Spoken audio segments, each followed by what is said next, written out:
everyone, our real president is here. I would like to introduce Mr.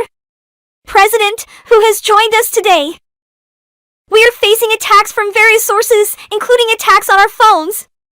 We recently received a legitimate call that exposed this. We need to stay vigilant and be aware of what is happening around us. Let's welcome Mr. President and hear his thoughts on the matter. There was a prank call made to this person where the caller identified himself as Donald Trump. You can see the excitement in the person's face when he thought that Trump was really calling him. But his excitement turned into disappointment when he realized that it was just a prank. It was heartbreaking to watch his emotions change so suddenly. During the conversation, the person was asked about his voting status. He mentioned that he had already voted in the national election in Detroit.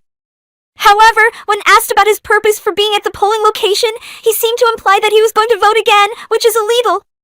The person was informed that it is illegal to vote twice in an election. However, he questioned why he couldn't do it if the Democrats were allegedly doing it. The person conducting the conversation tried to redirect the conversation to focus on the issue of voter fraud and what can be done to prevent it. The person expressed concern about what had happened in Detroit and said that he and his family members were doing their best to help Trump win because they cared so much. While the person conducting the conversation enjoyed pranks, they clarified that they were trying to track down legitimate instances of fraud. It seems that the person conducting the conversation believes that others are trying to prevent them from uncovering evidence of voter fraud. However, they admit that they have not found any evidence yet and are still sifting through a lot of data. They then changed the topic to discuss a video they saw, which featured someone drinking a beer and a Bernie Sanders poster in the background. The conversation then turns to the possible ban of TikTok by the Trump administration. Despite the concern about losing a platform, the person encourages others to fight back and not go down without a fight. They suggest taking action, but it is not clear what action they are referring to. Please open the official Donald Trump app on your app store. Once you have accessed the app, navigate to the section where you can submit a review.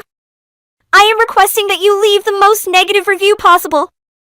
I recall feeling a sense of joy and eagerness, but it seems as though that part of me has faded away. Nonetheless, the purpose of this request is to encourage people to leave negative reviews in the hope that the app will be removed from the Apple Store.